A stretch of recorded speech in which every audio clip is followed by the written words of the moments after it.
Welcome back. Joining me now is celebrity and royal reporter Kinsey Schofield.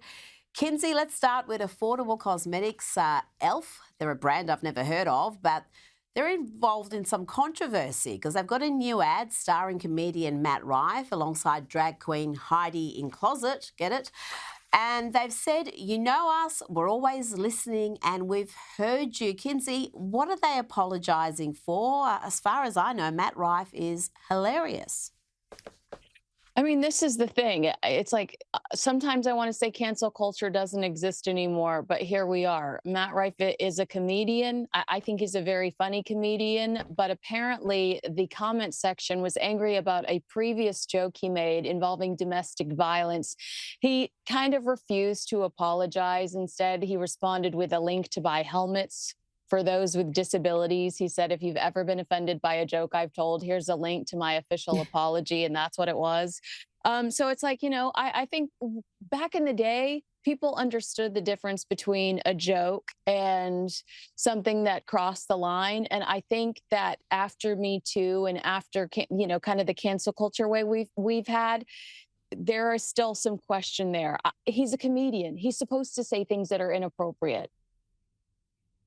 You know what? He's funny. And I think as long as you're funny when you're a comic, then you can say pretty much what you like. I don't have any objections. If you don't like it, then, go watch Jimmy Kimmel or something that's painfully unfunny, but perhaps suits your politics more. But being offended by Matt Rife, really, in 2025?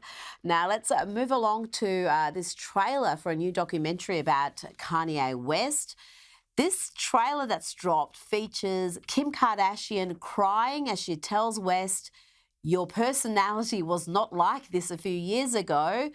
It's fairly tense footage of their tumultuous marriage. What else do we learn from this doco, Kinsey? So the movie's described as a reflection of the human condition in all its contradictions. There's also one point where Kanye says, I would rather be dead than be on medication. Either they destroy me or I destroy it. What do we learn? I think we're going to learn a lot more about Kanye if he's of interest to you today. But unfortunately, I feel like some of his antics over the last few years have really made him a polarizing figure. And I don't know how many people are curious about him. I think that a lot of people are just so turned off that they've shut him out. He's just had such, he was all about God and his Christian values and his family values. And then you see how he's carrying on at the moment. It's hard to keep up. Now, Meghan Markle, I know you love her, so I've included this topic just for you. She's been mocked over her kitchen hygiene. I think this is a bit harsh. There was a bug that was seen crawling out from under a plate of cookies during season 2 of her cooking show with Love, Meghan. It's a bit harsh because, this is almost endearing as far as Meghan Markle goes. Well, I mean, what she's trying to do is highlight her as ever shortbread mix here on social media, but this presentation backfired because you do see this little worm, and critics are saying that it's unsanitary, and it's just turned into a PR fiasco. But I think the reason why people care about it is because she's talking about how her entire new brand is about elevating and how she looks for the little details. And it's like, girlfriend, you missed a bug on your tray. You're trying to teach us about details. There is a bug in your food. I think that's why this is blowing up online.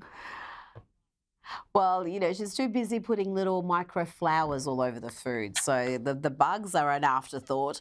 I spoke about this next topic earlier in the program in Lefties Losing It. Former FBI Director James Comey's bizarre video that he posted himself explaining how he listens to Taylor Swift as a coping mechanism to deal with President Trump. Kinsey, I've got to say, from what I've seen, he's been pretty comprehensively mocked for this bizarre and lengthy rant.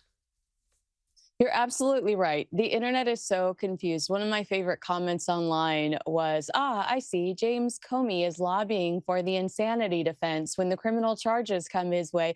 But if I could steal a line from my favorite senator, John Kennedy of Louisiana, James Comey needs to go to Amazon and buy some testicles. I mean, what grown man wants to sit around and talk about how Taylor Swift is a part of his healing process, Rita? I'm concerned. Oh, we're all concerned about James Comey. I said earlier that he's angling for some sort of not guilty by reason of mental insanity defense. Yeah. So perhaps there's this method to the madness.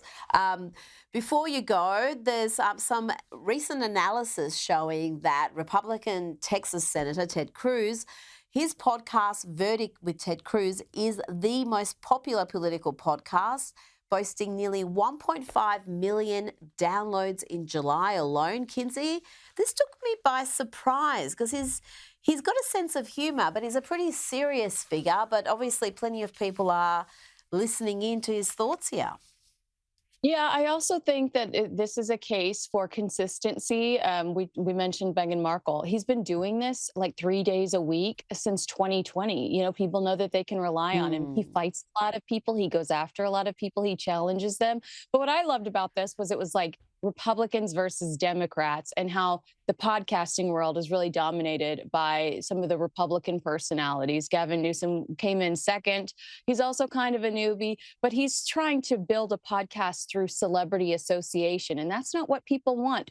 We want real. We want Mm-mm. these politicians to talk to us like we're real people.